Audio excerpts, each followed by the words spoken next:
Sage 910 here, back out at the range again, bringing in another pistol. This time it's a 1911-ish. Well, it is a 1911. It's just in the 22 format, and it is by ATI. It's a GHG, German Sporting. I forgot what it is, the acronym for it. But it's American Tactical. It's American Tactical GSG model 22. So this is a German-made firearm. It is a 22 caliber 9mm replica.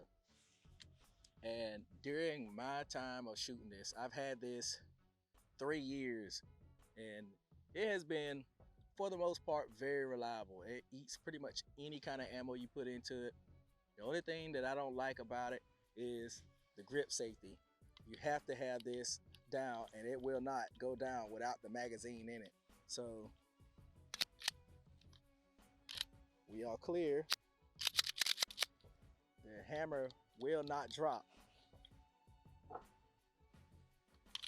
Insert a empty magazine, then it depresses.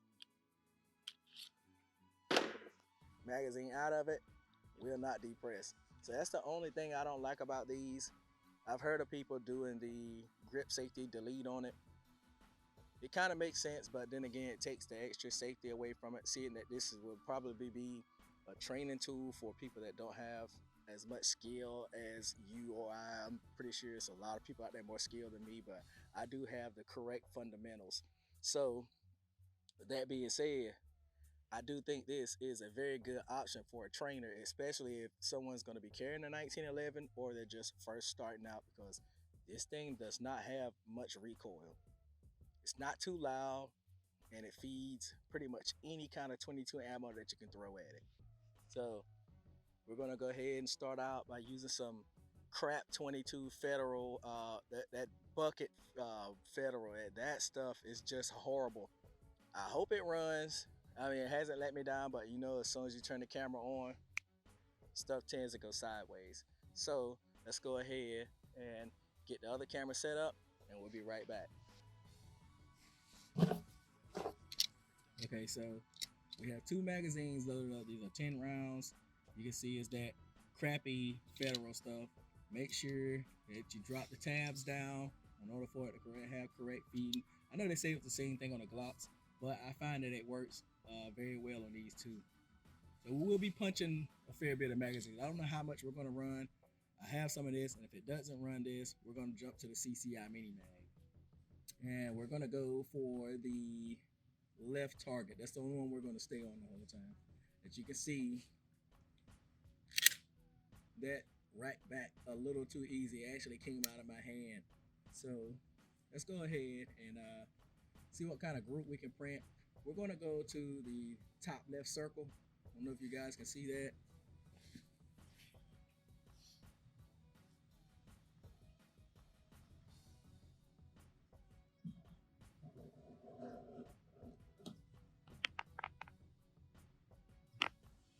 So we're gonna stay at that top left circle and see what we can print out for one magazine, and then we'll do some other stuff as far as speed. Actually, we'll do some accuracy on this ammo, and then a magazine of the CCI Mini Mags.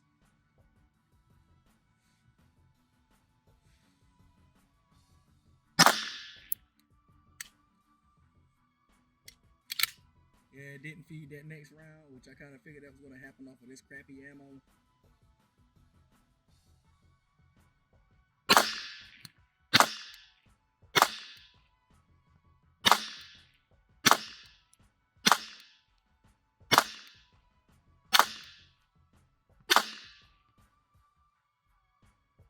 So let's go and check that out, see what it looks like.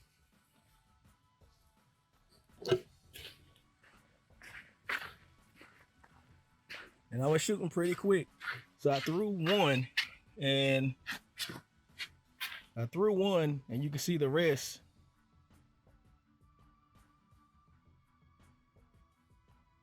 Yes, I threw one, and that was fairly quick shooting.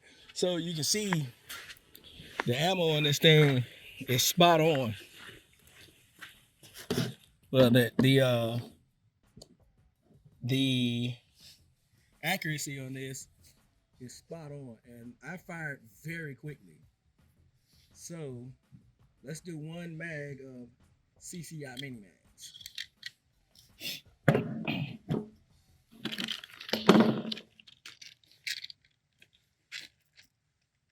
That's it. You see that one failure to feed, that ammo, and a lot of pistols does not like it.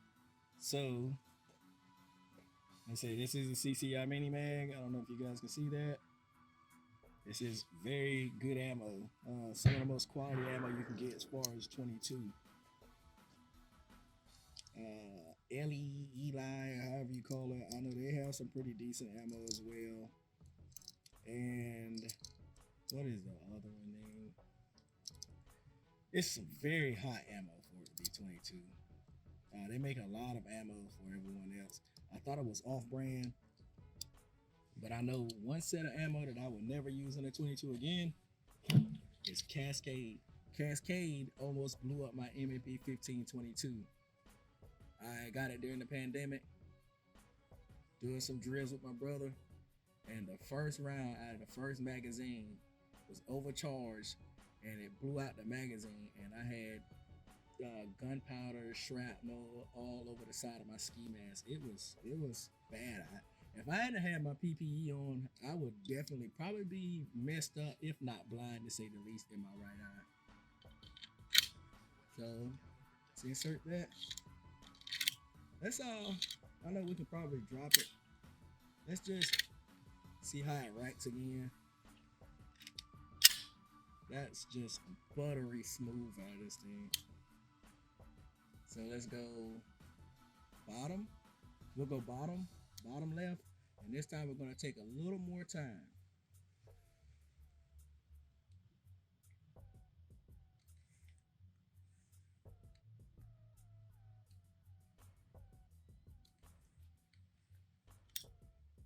Magazine wasn't seated all the way in. So it didn't even load around. Now it loaded around.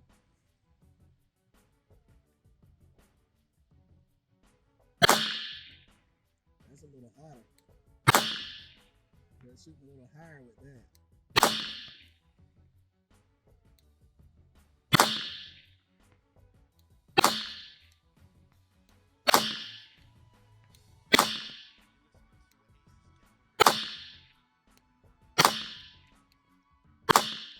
I'm sure you can probably tell the difference in the sound.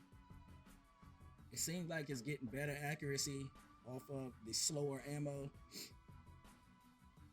This is why you don't want to change up ammo out of your guns. It's definitely more acclimated to the slower ammo. That higher pressure ammo, this is running 1260. I know that for sure. That is running 1,000 feet per second. So that extra velocity is actually killing the accuracy in this thing from what I'm seeing now. All right, so we're back. We had some audio technical issues. Whatever was there, I'm pretty sure I corrected it in post. But anyway, we're back to it. So now we're going to load back up with the standard velocity 22s from Federal. No. Yeah, these are the Federal. So these are the buckets that they had, the buckets and the Remington. That Remington stuff was god awful. So yeah, this is just all Federal in here. So we're gonna go back to the top right target, and then we're gonna move over to some steel like we always do. So, man, that just loads so smooth and easy. Top right target, and this time we're gonna literally take our time and try to print out the best accuracy that we can out of this thing.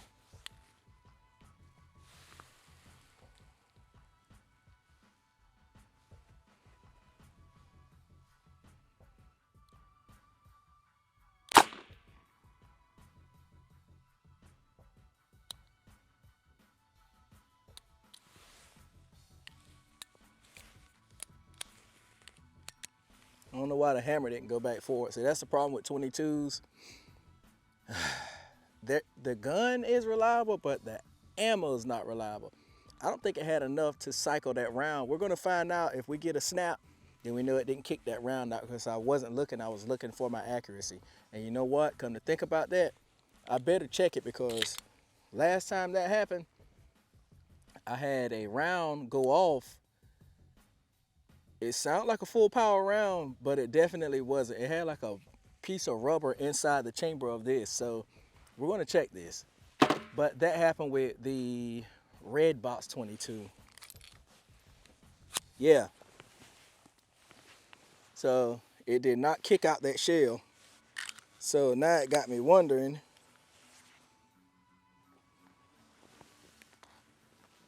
This may be unsanitary to my barrel, but I am gonna do it for my safety. So this is a piece of straw. Okay, so it came through. That will never happen to me again. See, this is a drawback about 22s. They may not be strong enough to make it down the barrel. It'll sound like it, especially if you got ear protection on. It'll sound like it went through. And sometimes it's a no-go.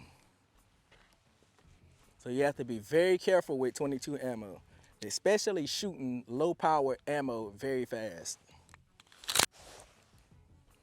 It did a Glock load.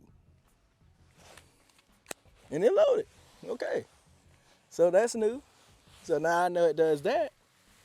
Let's get back to firing.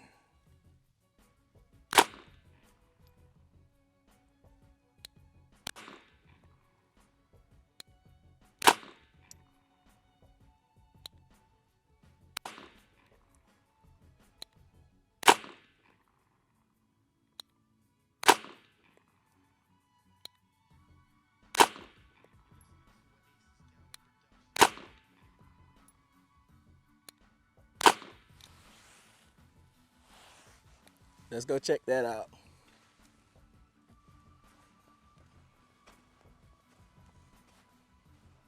So that was a top right target. It's fairly decent. Almost similar to that. Yeah, so that's 8 shots, 9 shots at the top. 1, 2, 3, 4, 5, 6, 7, 8, 9, 10 into the barcode. Let's see how she recoils pretty fast. It didn't, the slide didn't fall that time. So now, let's see how, and we're gonna aim dead center. Let's see how much she jumps. So we're gonna see how much she jumps when we hold the gas to it. So let's go ahead and get into that. We're about 10 yards away from the target, a little more, give or take.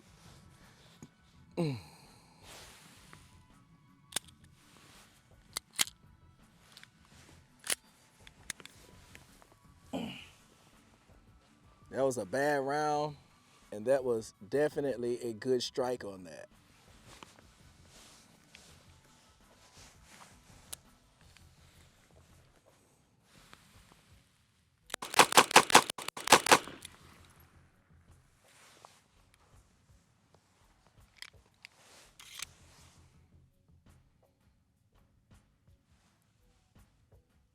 That went all over the place.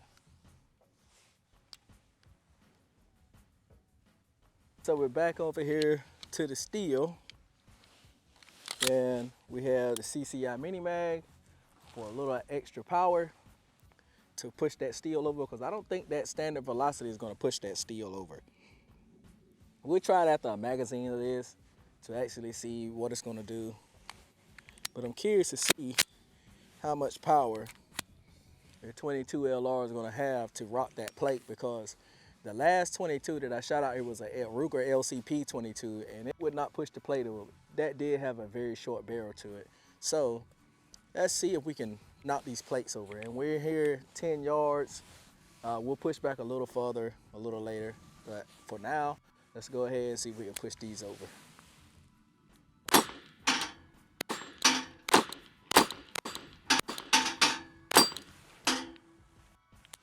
That was pretty good. We're gonna reset the plate, and we're gonna do that a little bit faster. And this is something else about these magazines. So if you get this, these magazines have very sharp edges right here. They do have load and assist tabs where you can pull it down, which makes it easier. But if you're one of those people that try to load it like a Glock or a SIG, M&P, you're gonna find that your hands are gonna get cut up. So to minimize that, use the tabs. And after you get done loading it, turn it upside down so the ammo feeds correctly. And this is hot, so let's sweep the safety off and run this plate as fast as we can.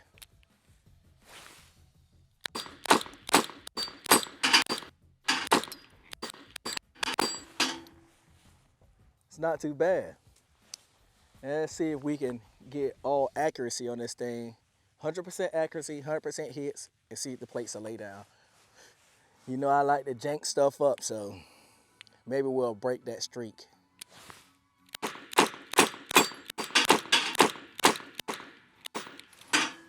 There are 3 left, and that's gassing it. So now, let's do a couple of mags of the standard velocity to see if it actually knocks those plates down.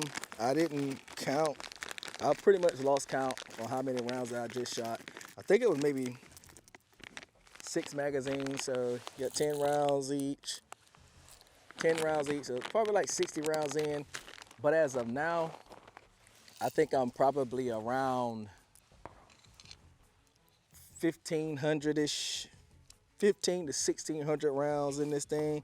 And I know for sure when I first got it, I didn't know what kind of ammo to put into it, and I was using that Remington Golden Bullet, and it was just a no-go for it. It hated that.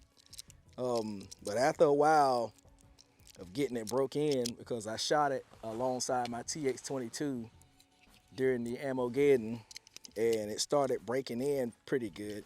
So as you know, a lot of 1911s, they need break-in periods. I don't care what 1911 you get, you better break it in to make sure it's reliable.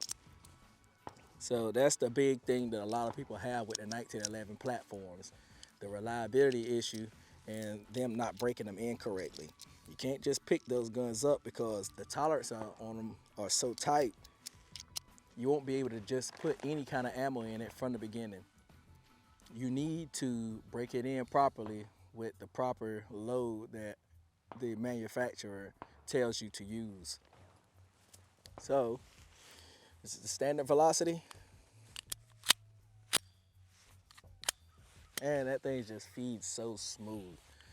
So let's go ahead and see if we can knock these plates down. I don't think it will. I mean, it could surprise me, but I don't believe it will because of the lack of feet per second on it, the velocity. It may, I'm not sure. I think this is a 4-inch barrel, I believe, 4.25 or something like that. So let's just see if it'll knock it over. And failure to eject. These low-powered bullets.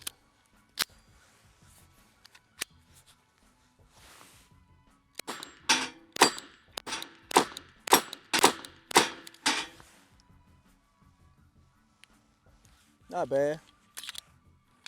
We got 2 rounds.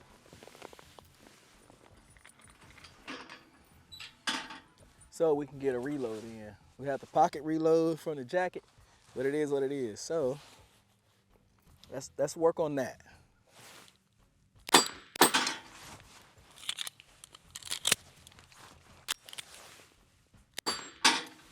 And again,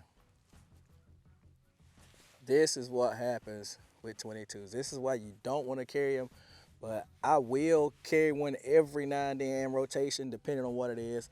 I only carry the TX22 because I know for sure that is reliable. With the CCI mini mags, this one is a little more reliable. But when you get these lower power ammo for 22s, this is why people say do not use a 22 for self-defense. Just make sure if you use a 22 for self-defense and it's full size, make sure you use higher powered rounds and go train with them.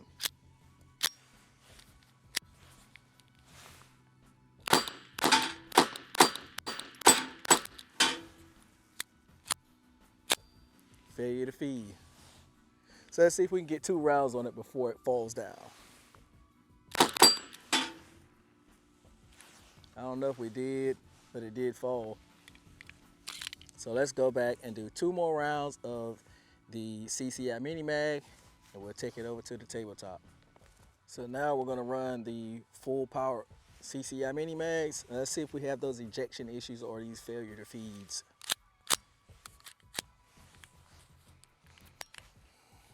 And we're gonna run it the same way. I may miss some because, as you know from the accuracy, we do get some dispersions from this hotter shell. So it's a iffy thing with these as far as the accuracy. Yep.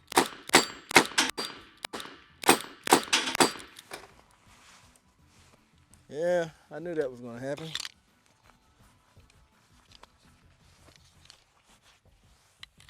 Let's reset the plate.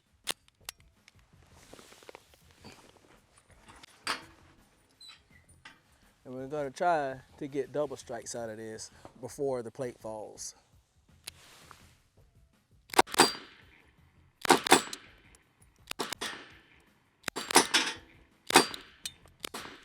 Now that right plate, she just didn't want to go down. So, all right. This is my thoughts on this GSG 1911. It's a very good range toy, if you want to say toy. It's a good range pistol. Like I said, I'm maybe 1,600 rounds in. With that, definitely 1,600 rounds in for now, for sure, if we're gonna bump it on up. But do I think this is a good pistol to use? Yes and no, because the reliability on it, it is it's wonky depending on the ammo. Now, if you put a lot of good ammo through it, as far as CCI Mini Mags, you might as well be getting a 9mm, because the CCI Mini Mags, I think they're like $10 for 50. The 9mm now is like $13 a round. So with the capacity and how much you're going to pay for ammo, I would suggest getting a 9mm, striker fired, anything like that. But if you're going to go the 22 route, I would suggest getting a Taurus T822. But this is pretty good still. I wouldn't tell you to jump up and buy one, but if it's on a good price, yes, I would most definitely tell you to do that. And this is my pistol, so I am being a little hard on it. It's still a pretty good pistol. The only other issues I could see is going on with it is, you see how it has that little area right there where the shells are ejecting, so it's hitting, the brass is hitting and cutting on it. I've never seen gouging like that. And like I said, I'm only 1,600 rounds in, and it's gouging out the slide. But this is a budget pistol. What more can you expect? It does perform very well to a certain degree as a budget pistol. It definitely shows someone how to be a better marksman, firearms control, and their overall fundamentals. Your fundamentals are what's going to get you through a firefight or work through a problem that you have. Not to say that you're going to take something like this into a firefight, but if that's the only thing that you have, that's all that you have. You have to work with it. It does help you work on clearing and reloads. I know that. You can see that from the footage. But like I said, it's a fairly decent pistol. I just don't like cleaning it because you have to do some extra steps. You have area right here where you have to hit it with an Allen key and then twist off. I can't remember how it goes, but you do. It's pretty much like a 1911, but you have that little piece right here where you have to hit it with an Allen key and back the screw out of it. It does have a serrated beaver tail on it. It's a very good trigger pull. It's a 1911 clone. It's a 1911, so it's definitely going to have a decent trigger pull on it. So with all that being said, guys, I'll see you in the next one. If you like this kind of content, hit that like, share, and subscribe. Leave me a comment and some feedback on it. Let me know how I can improve the videos and minute into the next video. And I'll see y'all guys in the next one.